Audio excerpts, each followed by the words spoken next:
Лето 2021 года было довольно богато на всякого рода события.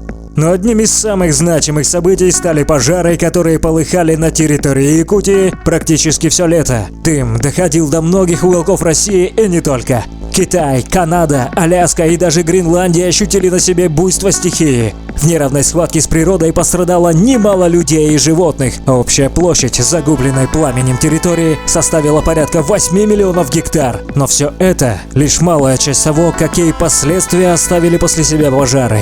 Не секрет, что Восточная Сибирь и Забайкалье считаются самыми крупными хранителями вечной мерзлоты на планете. А значит, подобные стихийные бедствия просто не могут пройти без последствий, ведь кроме огромных температур, от пожаров в атмосферу нашей планеты поднимается колоссальное количество парниковых газов, что неминуемо приводит к нагреванию Земли. Именно это и запускает тот самый механизм глобального потепления. Чем больше углекислого газа, тем выше температура на нашей планете. С каждым годом ситуация становится только хуже. Машины, заводы, лесные пожары и все это неминуемо приводит к глобальной катастрофе в самое ближайшее время. И довольно глупо думать, что кого-то это не коснется. Ведь помимо вечной мерзлоты существуют и ледники, которые таят в себе куда большую опасность. Уже в 2020 году сотрудники Центра полярных и климатических исследований имени Берда объявили, что второй по величине ледник, а именно так называемый Гренландский ледяной щит, уже прошел свою точку невозврата. А это значит, что мы с вами уже в ближайшее десятилетие можем стать свидетелями самого настоящего всемирного потопа, который затронет такие страны, как Тувалу, Науру и Кирибати. Такая же участь ждет Мальдивы и не только. Наверняка кто-то сейчас подумал, что «это меня не касается».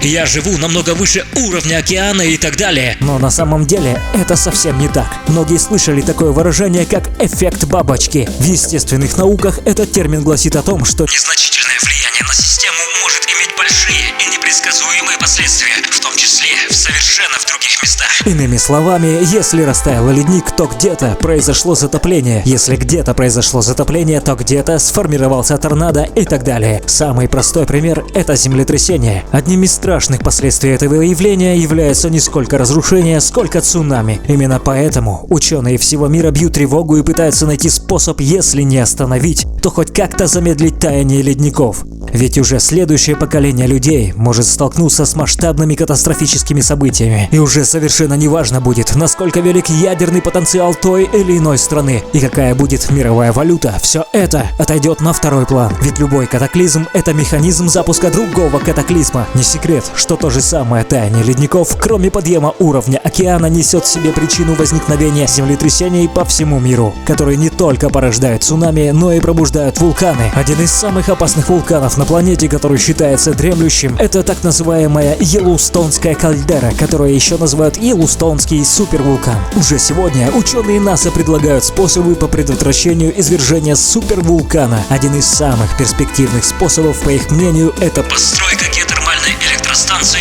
которая будет собирать энергию магматического пузыря. Для этого нужно пробурить скважины на глубину 10 километров по периметру кальдеры. Но что если произойдет случайное вскрытие оболочки Йеллоустонской кальдеры? И неважно, будет ли это ошибка в расчетах или же природный фактор, важно то, что мировым державам, да и любым странам в целом пора бы прекратить размахивать оружием, домериться ракетами и заняться поиском спасения всего человечества в целом. Ведь даже несмотря на все пессимистичные прогнозы ученых относительно нашей планеты, существует огромная вселенная, где наверняка найдется место для будущих поколений.